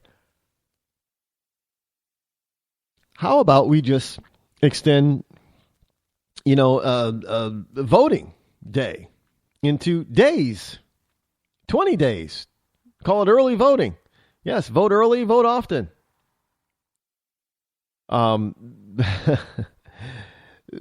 Because it'll be so easy for people to get out there and vote if they could vote over a 20-day period. 20 days. You realize that's 3 weeks.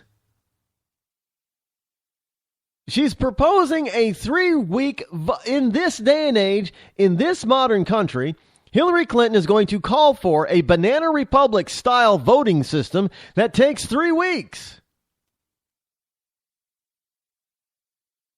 I'm all for voting for, it being 3 hours. Come on, with today's technology, with today's fast cars, with today's, you can spread it out where you're voting at, the polls. It doesn't take long to do it. You can do it on your lunch hour if you really wanted to in most places. I mean, we don't need more data because all that's going to do is just allow for more voter fraud. And we know that the vast majority and bulk of the fraud is going to come from and be in favor of the Democratic Party and that side of the political aisle, plain and simple. Now, Clinton will also call on Congress to act quickly to reverse a 2013 Supreme Court ruling allowing 9 southern states to change their voting laws without federal approval, and for the adoption of recommendations put forward last year by President Obama's bipartisan commission on election administration. Oh, yeah, let's just make it a little bit more difficult for people to become a candidate. You know, that's all we were wanting to do here. And then, of course, if you lessen the candidate pool, well, then you're going to lessen the competition. Then you get more of the people that you, as far as being in power, want. Now, Clinton and other Democrats argue that Republicans are trying to make it harder for minorities to vote since they're more likely to cast ballots for Democrats. I don't know how you're making it more difficult for a minority to vote. Minority has the same opportunity to vote as a non-minority. Whether they vote for a Democrat or Republican doesn't make any difference. I don't know how it's making it, hey, you got to show ID. Oh, that's going to make it very difficult for minorities to vote, for them to show ID. No, bullshit. Yeah, I said it. It's not going to make it more difficult. More Democratic demagoguery in trying to prevent the people of this country from preventing as much possible voter fraud as they possibly can. So if you have ID, well, if you need ID in order to vote, that eliminates a lot of potential fraud right there. Got to prove who you are. It doesn't mean they can't get fake IDs, but you can. But vast majority of people aren't going to have fake IDs.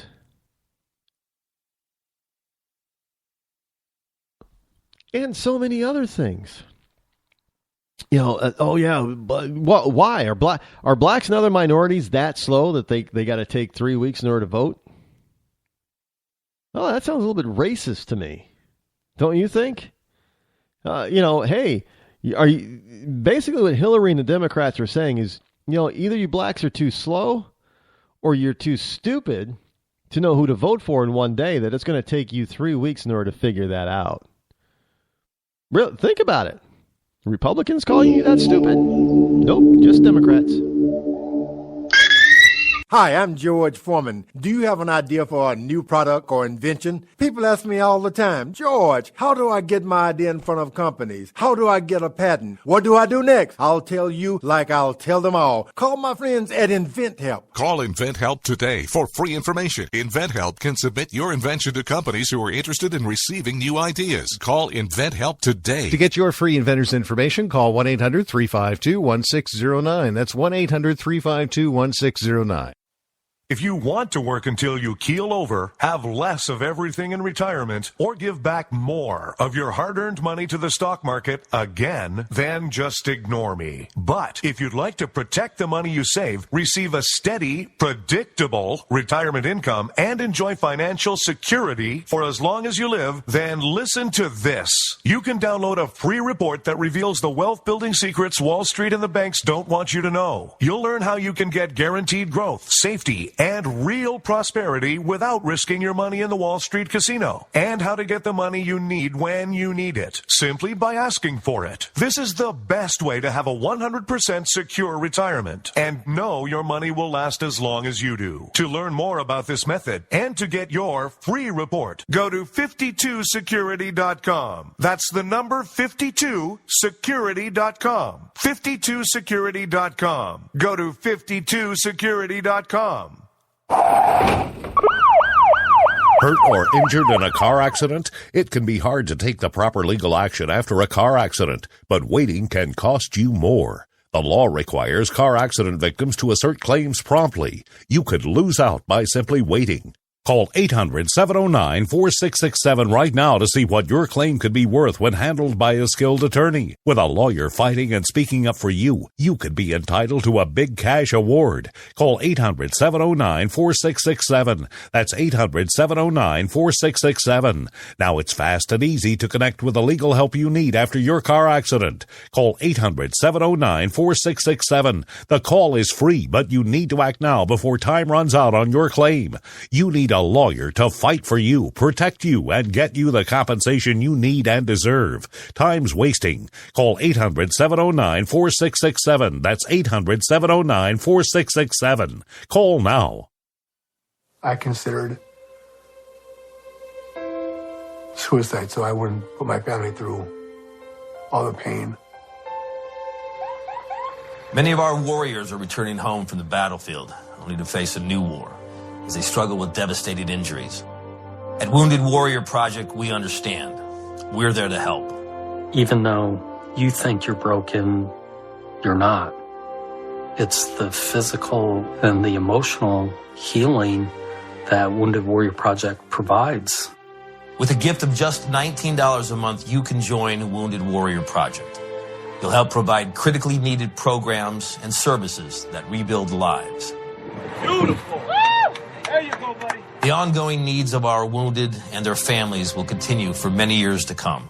Now is the time to show your support. Call now or go online with your gift of just $19 a month and we'll send you this Wounded Warrior Project blanket. It made me feel that there's people out there that care about us.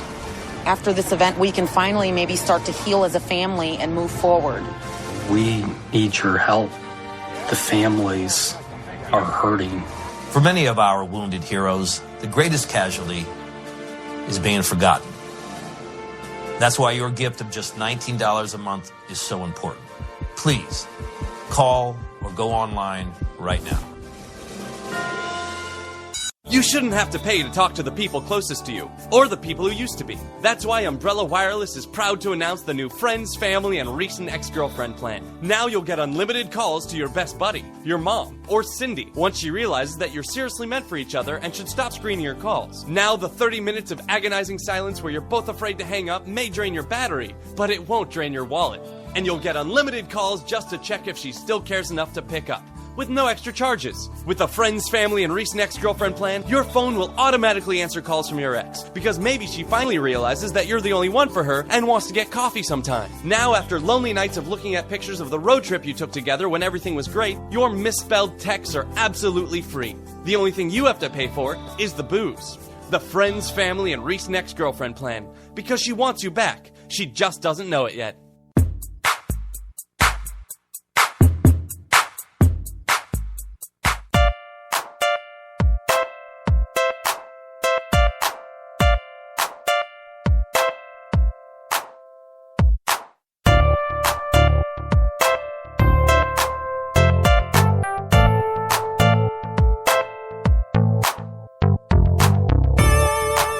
You're listening to The Rod Eccles Show. And we are back. Welcome back to my show, as it were. I hate to say it, but not your show, but my show. I have fun doing the show. I have a lot of fun doing this show. Yeah, sometimes, you can hear the frustration in my voice, but I, for the most part, have a lot of fun doing a show. Now, tomorrow night's show is going to be special because special guest, former Representative Colonel Alan West is expected to be joining me tomorrow. That's right. Yes, the Colonel Alan West from Florida. We'll be talking to him. He's been gracious enough to give me some of his very valuable time for us to discuss a few topics, a few issues that are on his mind. And it'll be an honor to be speaking to Colonel West tomorrow. So be here. Tell your friends about it. Now, continuing with Hillary Clinton who's calling for expanded early voting.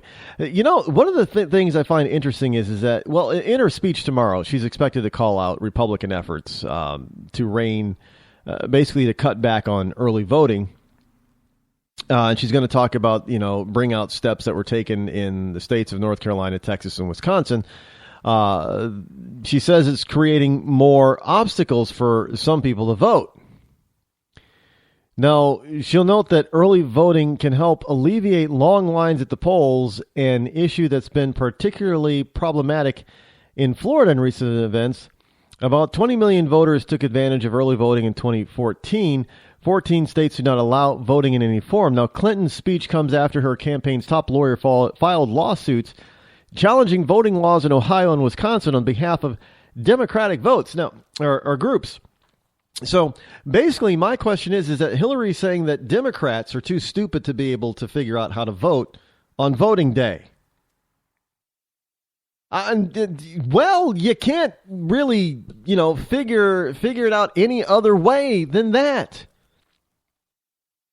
There's only two reasons for Democrats wanting to have early voting.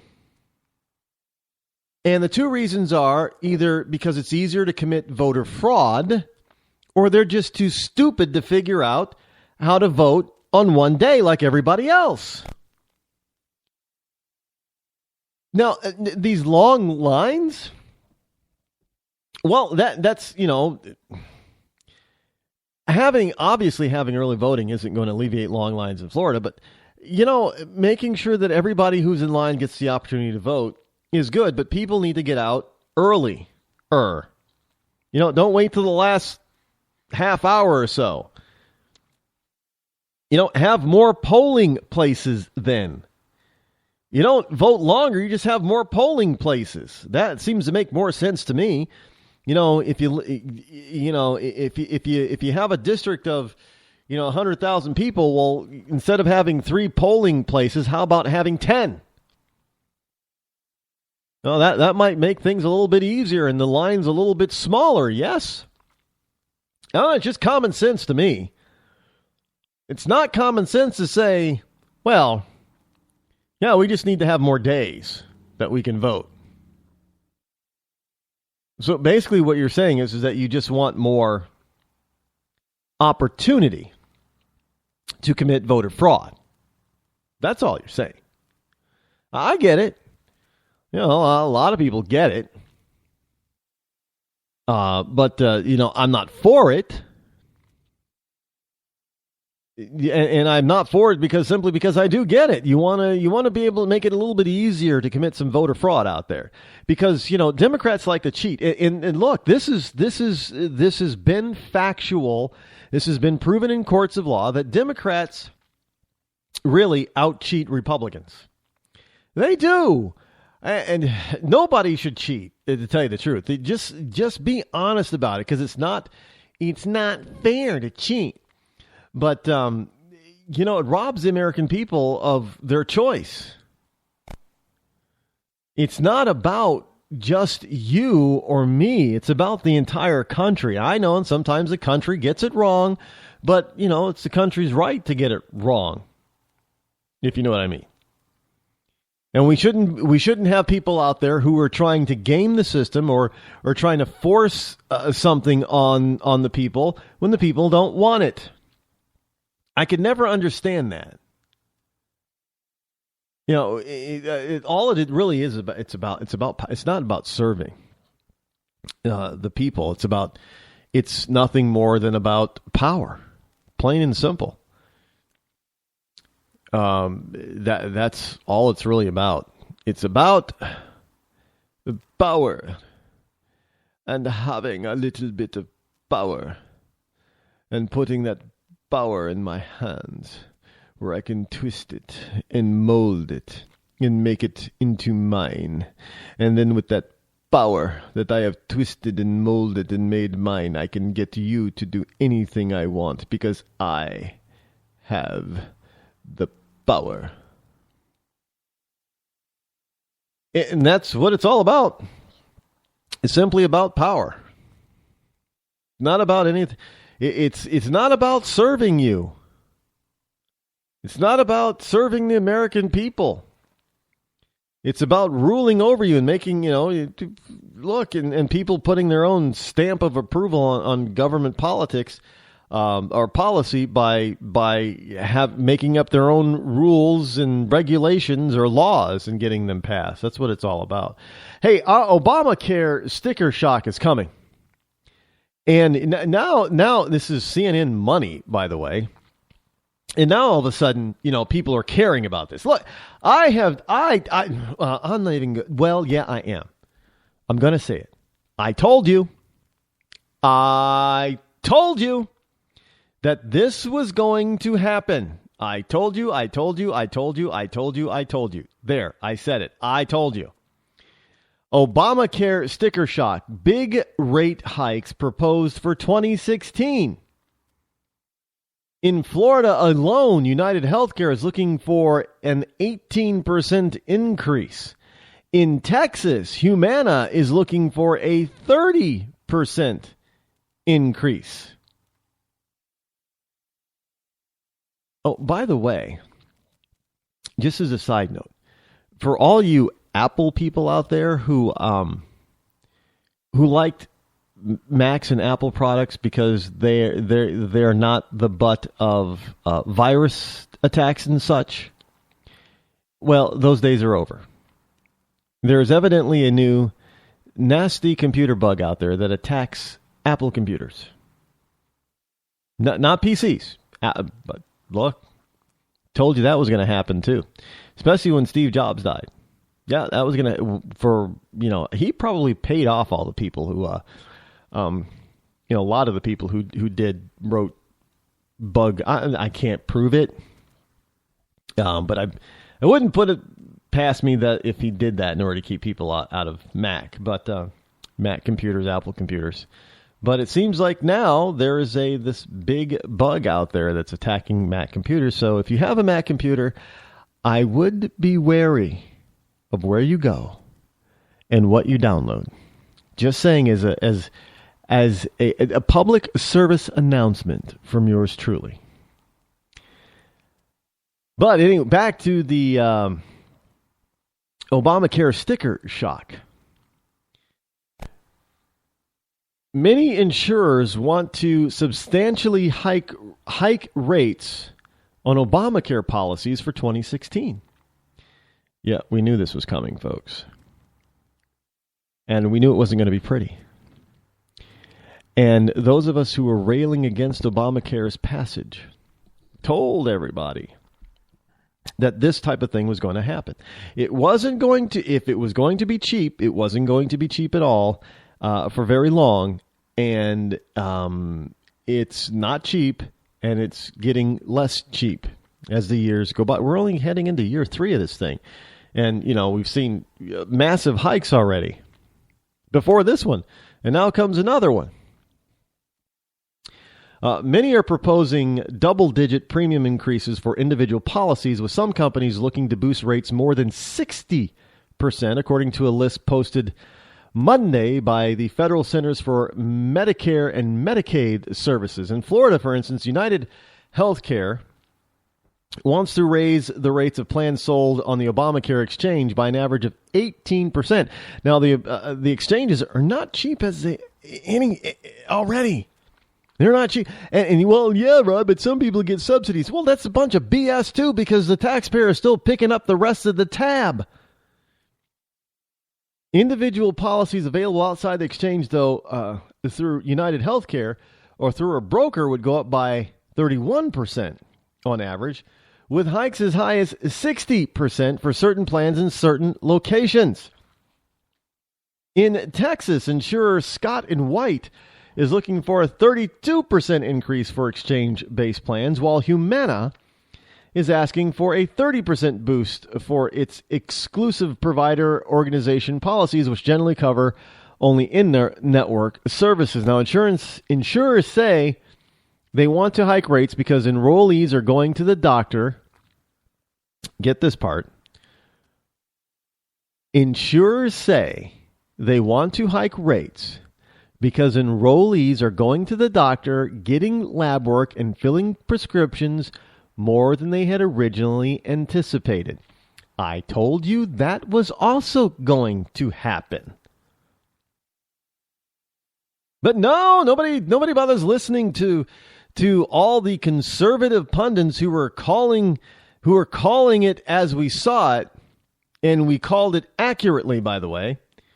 But no, we were all just, selfish, loathing, American loathing, poor people hating, non-caring, profiteering kinds of Republican trash is what we were called. Basically. But the truth is that we were none of those things, but we were seeking the truth, and we knew what the truth was going to be, and we knew the truth was going to be this. And people were going to wonder, well, hey, I don't, if I'm going to be covered by this government program, I'm going to go to a doctor. Because it's free! But it ain't free. Now, we've seen a great pent-up demand for services, says Aaron Bilger, spokesman for Highmark, a Blue Cross Blue Shield licensee offering plans in Pennsylvania, Delaware, and West Virginia. Enrollees in Obamacare exchange plans use more health care than those in job-based policies, he noted. Oh, really? Really? Yeah, see what I did there? That was... You should know the movie that's from. If you don't, watch a few Jim Carrey movies.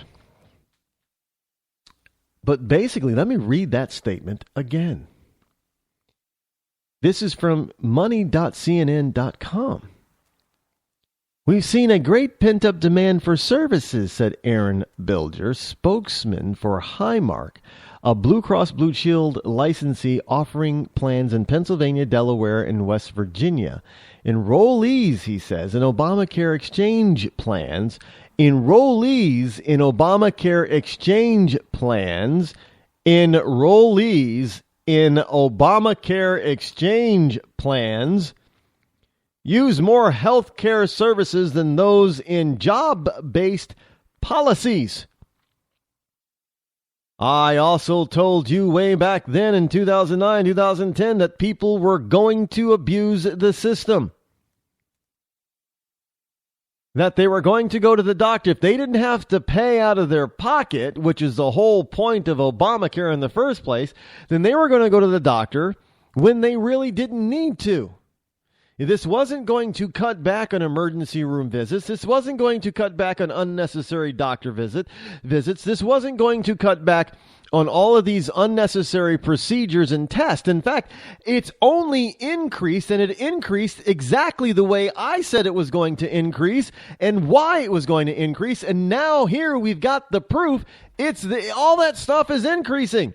And who's increasing it? The people who I said were going to increase it in the first place. And bingo, bango, bongo, and Irving. I was right yet again. And for those of you who do not believe me, maybe you should spend some time in my archives over on Blog Talk Radio, going all the way back to 2009. They're over there, folks. You can listen to the shows. And you will hear me rant and rave and about Obamacare and how we don't want it, don't need it, and when we got it, how I was ranting and raving that we need to get rid of it. And that it wasn't going to be cheaper. It was going to end up costing us more. It wasn't going to be as cheap as people thought. It wasn't going to be as free as people thought. And people were not going to get the same kind of care that they thought. And certain people were going to start using the system even more than they are now. And the cost is going to rise. And lo and behold, it's as if I was given divine guidance. Because everything I've said about Obamacare is coming to pass. Everything, and unless you think that I am some sort of special prophet, I am not.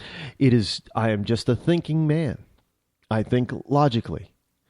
And just about every constitutional-loving, conservative pundit out there was saying the exact same thing. So it's not as if I was on the fringe. I was in pretty good company. They all told us that this was going to be a disaster. It was going to be, more expensive than we think, than they planned, than they budgeted for. That it wasn't going to lower the cost. It was going to increase the cost because people are going to end up using the system even more than they are now. And all of that has happened. All of that has come to pass, as it were.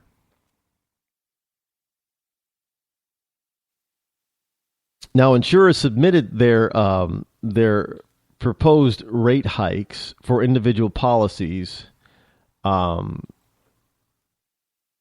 sold both on and off Obamacare exchanges for review by state officials. Now, the government's list includes insurers that requested increases of 10% or more. So,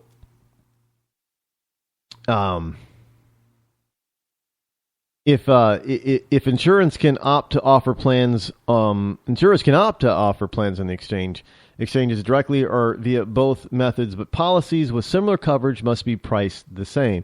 So rates for Obamacare plans have been watched closely, of course, and their affordability hotly debated since the exchanges first opened in 2014. I don't know how it's debated. Either they're affordable or they're not.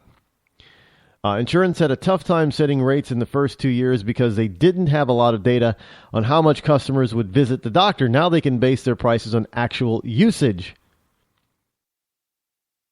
Some insurers may have underestimated and set their prices way too low in 2014 and in 2015, but they're trying to make up for the cost differential now.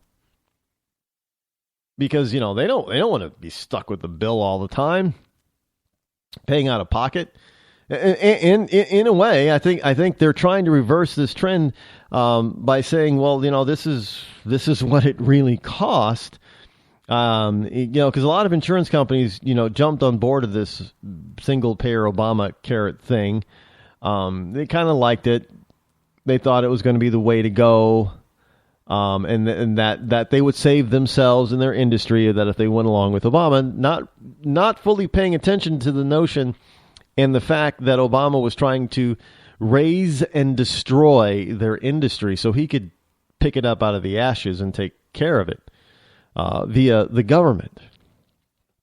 That's what it was all about. That's what it's all about, folks. So Obama's not exactly upset that there are these rate hikes. Trust me on this, he's not. He can see it too. He can see, well, yeah, there a lot of people aren't going to be able to get to be able to afford these new rates. And I'll be able to come in and say, see, this is why we need a single payer system here in the United States. Look, this is where it's headed. They've forecasted this. They've foreshadowed this. They've told us point blank that they've even voted for it already in a state. They want single payer, whether you want it or not, because they want control of healthcare. Because if they have control of healthcare, they have control of a lot. If they have control over healthcare, they get to control you about the way you live, the way you eat, the way you dress. Probably they'll come up with all kinds of rules and regulations that you're going to have to follow if you want healthcare coverage. They're not going to make exceptions for you. Plain and simple, because they want to take it. They want to take your life over. So there's not going to be a waiver. When it comes time to single payer system, there isn't going to be a waiver. Folks, I'm telling you, you better wake up.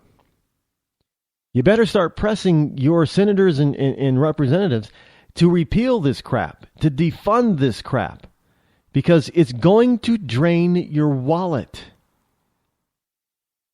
It's going to drain it big time. You're going to be worse off, not better. We're already seeing some people are worse off. Some people are paying much higher deductibles. They're paying higher premiums. They're getting less coverage. fewer hospitals and doctors available to them. This is no joke anymore, really. And the insurance companies are telling us, hey, look, this is not as great as we thought it was going to be. In fact, it's a lot worse. We kind of assumed that, it was going to make things more affordable. People would be happy with the coverage that they get, knowing that they have coverage should something go wrong, so they wouldn't be going to the doctor for the sniffles. Instead, it was just the opposite. Because people were saying, well, geez, maybe I've been told all my life I should try to catch diseases like cancer early. So something's wrong with me. I don't know. And now I got insurance. I better go check it out. That's what it's all about. Because people that haven't regularly used the system before are now saying, well, I've had this problem before and this problem before, and now I can afford to go. So we're going to use the system. And they're not going to stop, folks. This is going to continue. And as more people join the exchange, and as more people are forced to get on the exchange, more people are going to be going to the doctor. There are going to be fewer doctors in order to see all these patients. And so the whole cost of the system is going to continue to skyrocket. You can mark this day down so that in 2 years from now, when we're looking again at this stuff and we see that there's another 60% increase or what have you, I can say again, look, I told you so, and you'll know exactly where to go in order to get the details on I told you so. Because, 4 or 5 years ago, I told you so, and today, guess what? I'm right. And so another 2 or 3 or, I don't think it's going to take 4 or 5 years again. I'll be able to say I told you so again. Plain and simple, folks. That's the way it works. Well, I'm out of time. We'll be back here tomorrow with Colonel Alan West. I'm Rod Eccles. This has been the Rod Eccles Show. I'm out.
The leader in talk radio on the internet, right here on K98Talk.com.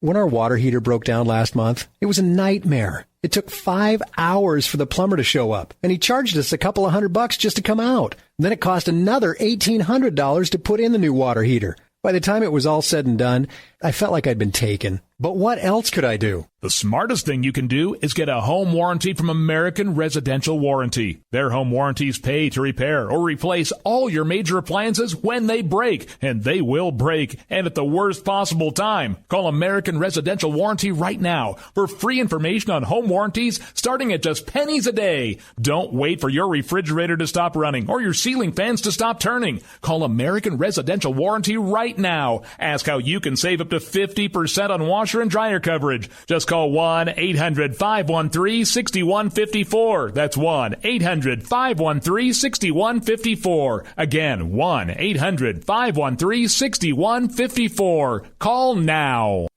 Tired of paying outrageous prices for Viagra? Well, we have great news for you. Now you can finally get Viagra at huge discounts. Healthy Man allows you to save up to $500 on Viagra. Why pay U.S. pharmacy prices of $15 per pill or more when you can get Viagra for less than $3 a pill? Call today and get 40 Viagra pills for only $99. This can cost as much as $600 at your local pharmacy. You can't afford not to call us. If you want Viagra at the lowest prices, never pay $15 a pill pharmacy prices again. Get Viagra for less than $3 a pill. Call 1-800-516-7602 today and save up to $500 and get 40 pills for just $99. Healthy Man is fast, easy, and affordable. Operators are waiting at 1-800-516-7602 to take your call right now. Call 1-800-516-7602. That's 1-800-516-7602. Again, 1-800-516-7602.